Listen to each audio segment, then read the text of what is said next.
More than 25 students attended this year's Greater Washington, D.C. Hispanic Youth Symposium here at Marymount University.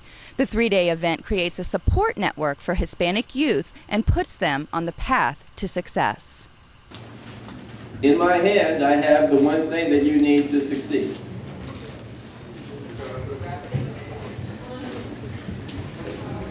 In my hand, I have the one thing that you need to succeed. Motivational speaker Fred Soto gave the opening address at this year's symposium, reminding students that success is in their own hands.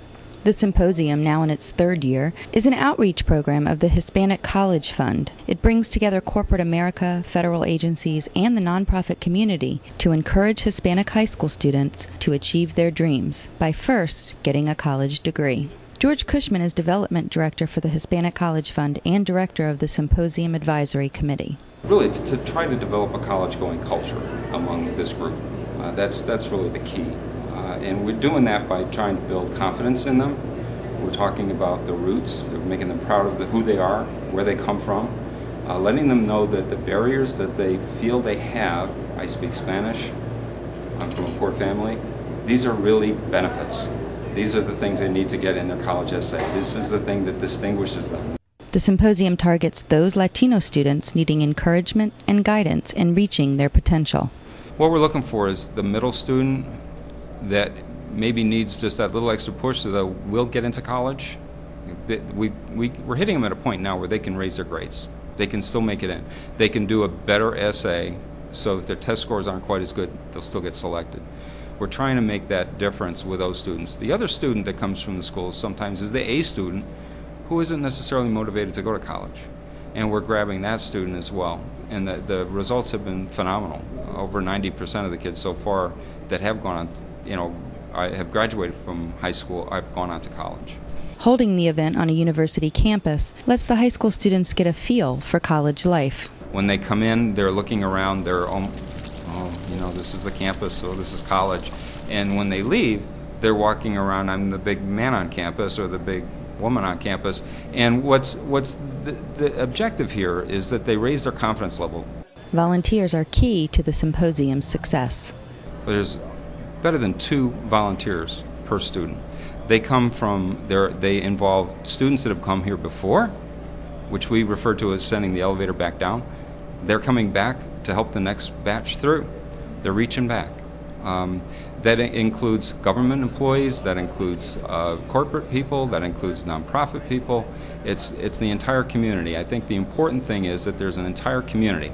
They need to have a peer network, and they need to have an adult network. Some of their parents maybe are working very hard, but they don't come from a professional background.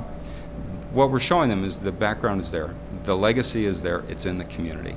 Workshops were offered that engage students in policy analysis. Presented with an issue that affects the Latino community, student groups were challenged to examine the issue and brainstorm alternative solutions. Connecting students to leaders in the community was the goal of the Hispanic Heroes Workshop.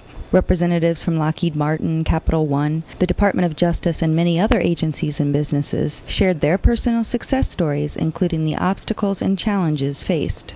In addition to opening doors and creating peer and professional networks, nearly $76,000 in scholarships have been awarded over the past 3 years at the Greater Washington, D.C. and Maryland symposiums. We had a student 2 years ago who, with the University of Chicago, a very fine institution, actually, through the networking he did with the people who were here, developed such a relationship that he got a full ride to the University of Chicago.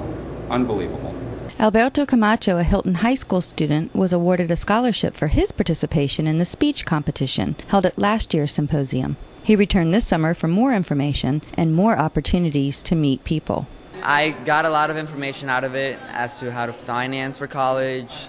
There were the college fair, lots of colleges were here, and a great place to meet more Hispanics like myself that are interested in what's going on in the community. Sarah Bolivar, another Hilton High School student, was excited about the cultural and professional experiences the Hispanic Youth Symposium provides. I've never been to anything about Hispanics. I was really interested in that because I haven't seen Hispanics organizing themselves. So I was like, wow, this is a chance to meet like more people that are interested in what I am, going to college, pursuing their careers, and just getting involved in their community, being aware of what's going on in the news and staying focused on everything. Freedom High School student Juan Garcia is attending the symposium for the second time and plans to be back next year. Even next year, even though I will be graduating from high school, I will be coming back here as a facilitator and volunteer because I love that they made a difference in my life and I want to make a difference in others. For more information on the Hispanic Youth Symposium, visit the official website. For School Focus, this is Molly Rosenberg.